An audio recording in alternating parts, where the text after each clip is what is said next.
Hello दोस्तों, उम्मीद है आप सब बढ़िया होंगे और बेहतर महसूस कर रहे होंगे। हम लोग पढ़ रहे हैं यूपी टेट सीटेट सिलेबस। और हम लोग यूपी टेट सीटेट सिलेबस में पढ़ रहे हैं पर्यावरण अध्ययन। और आज हम लोग पर्यावरण अध्ययन में पढ़ेंगे प्राकृतिक संसाधन।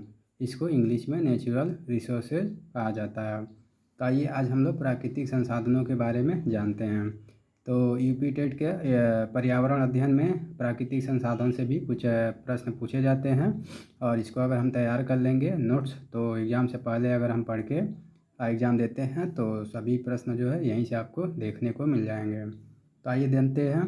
और वे संसाधन जो हमें प्रकृति से प्राप्त होते हैं, जैसे वायु, नदियाँ, झीलें, मृदा, खनिज, प्रकाश आदि प्राकृतिक संसाधन कहलाते हैं। ठीक है ना।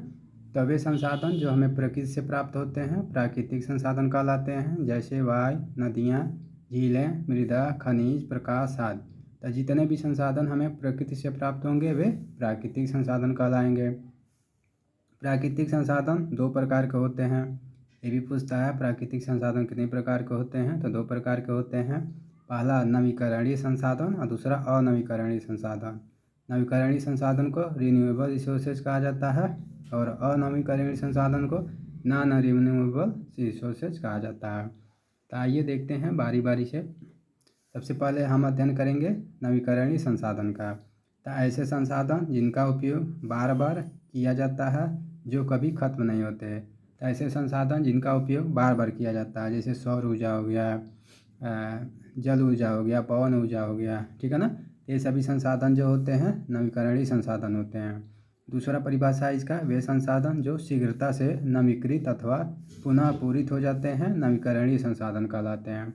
जैसे यहाँ पे सूर्य के प्रकाश से सौर ऊर्जा, ऑक्सीजन से फोटोसिंथेसिस यानी प्रकाश संश्लेषण, हवा से पवन ऊर्जा, जल से जल विद्युत ऊर्जा। यह जो है नवीकरणीय ऊर्जा के संसाधन है और यह जो है कभी खत्म होने वाले संसाधन नहीं है। इनको जो है पुनः नवीनीकृत करके इनसे हम उपयोग कर सकते हैं। ठीक है। अब दूसरा है अनवीकरणीय संसाधन। तो वे संसाधन जिनके भंडार सीमित हैं, एक बार समाप्त होने पर उन्हें नवीनीकृत अथवा पुनः पूरित होने में हजारों वर्ष लग जाते हैं, अनवीकरणीय संसाधन कहलाते हैं। ठीक है ना। तो जो अनवीकरणीय संसाधन होते हैं उनके भंडार जो हैं सीमित हैं और एक बार समाप्त हो जाने पे उनको नवीनीकृत अथवा पुनः पूरित होने में हजारों वर्ष लग जाते हैं।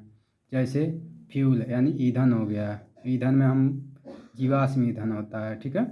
ईंधन के अंतर्गत जीवाश्म ईंधन आता है और जीवाश्म ईंधन में पेट्रोलियम, कोयला, प्राकृतिक गैस, यह सभी जो है अनवीकरणीय संसाधन है और यह जो है एक बार समाप्त होने पर इनको पुनः पूरित होने में हजारों वर्ष लग जाएंगे। ठीक है। तो पूछता भी है अनवीकरणीय संसाधन कौन कौन से हैं, तो कोयला, पेट्रोलियम, प्राकृतिक गैस होते हैं।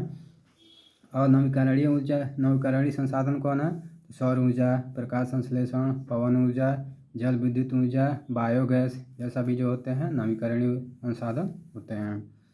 आइए हम सबसे पहले हम ईंधन के बारे में पढ़ते हैं। ईंधन होता क्या है।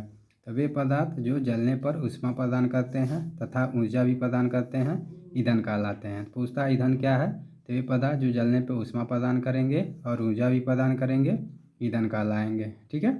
और फिर कह रहा है जीवाश्म ईंधन क्या होते हैं, तो मृत पेड़ पौधे, जीव जंतु आदि के जमीन में दबने से सड़ने के बाद बनने वाले ईंधन को जीवाश्म ईंधन कहते हैं। ठीक है।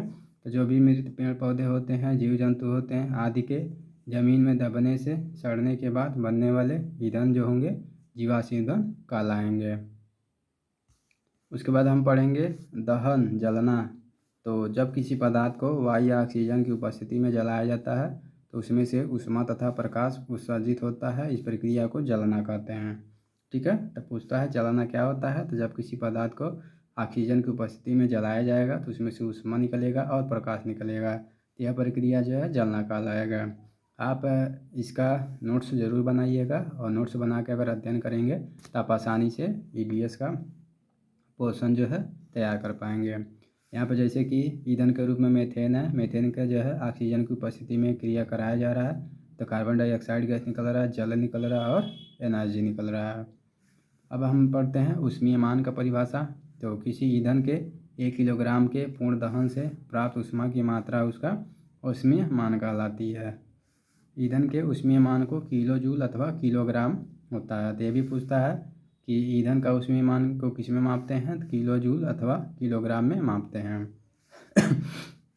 अब इसके बाद ऊष्मीय मान हो गया आपका, दहन हो गया।